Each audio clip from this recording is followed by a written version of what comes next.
അത് യാദൃശ്യമായിട്ട് സംഭവിച്ചതല്ല. ഞാൻ കുറേ ട്രൈ ചെയ്ത് കുറേ റിജക്ഷൻസ്, എന്തോരം ഓഡിഷൻസിന് പോയിട്ടുണ്ട്. പണ്ടൊക്കെ നമുക്ക് കോളേജ് പഠിക്കുന്ന സമയത്ത് കുറച്ച് ബുദ്ധിമുട്ടായിരുന്നു. ഓഡിഷൻസിന് മുമ്പ് ആരെങ്കിലും നമ്മളെ അക്കമ്പനി ചെയ്യണം. കൊച്ചിയിലായിരിക്കും ഓഡിഷൻസ് നടക്കുന്നത്. അപ്പം നമ്മൾ ട്രിവാൻഡ്രം ആയിരുന്നു പഠിച്ചതൊക്കെ. അപ്പോൾ അന്ന് കുറച്ച് ബുദ്ധിമുട്ടുണ്ടായിരുന്നു. ഈവൻ ഓഡിഷൻസ് അറ്റൻഡ് ചെയ്യാൻ തന്നെ ബുദ്ധിമുട്ടാണ്, നമുക്ക് പോകണം അങ്ങനെയൊക്കെ. പിന്നെ 1-2 ഓഡിഷൻസിന് പോയി. ചില സിനിമയിലൊക്കെ നമ്മൾ ചെല്ലുമ്പോഴത്തേക്ക് ഭയങ്കര കുഞ്ഞ് ക്യാരക്ടേഴ്സൊക്കെ ആയിരിക്കും.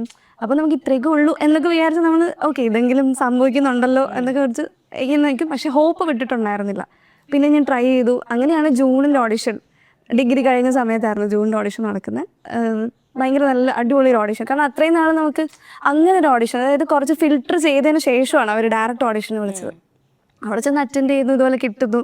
ഭയങ്കര ഹാപ്പിയായിരുന്നു. ആക്ച്വലി ഫസ്റ്റ് തന്നെ ആ ഫ്രൈഡേ ഫിലിംസിൻ്റെ ഒരു സിനിമ, അതും ജൂൺ പോലൊരു സിനിമ.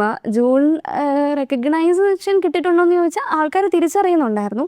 പക്ഷെ കരിക്ക് എന്നെ കുറച്ചും കൂടെ ഹെൽപ്പ് ചെയ്തു. കരിക്കാണ് ശരിക്കും അൺഎക്സ്പെക്റ്റഡ് ആയിട്ട് സംഭവിച്ച കാര്യം. ഞാൻ അങ്ങോട്ട് പോയിട്ട് ട്രൈ ചെയ്യാണ്ട് ഇങ്ങനെ കിരൺ ചേട്ടൻ അതിനകത്ത് എൻ്റെ ചേട്ടൻ്റെ ഫ്രണ്ടായിരുന്നു. അങ്ങനെ ജസ്റ്റ് എന്നെ ഒന്ന് വിളിച്ചിട്ട് ഒന്ന് വരുമോ അങ്ങനത്തെ ഒരു മൊമെൻ്റ് ആയിരുന്നു. എനിക്കറിയില്ലായിരുന്നു ഇതൊരു സീരീസ് ആണെന്നൊന്നും.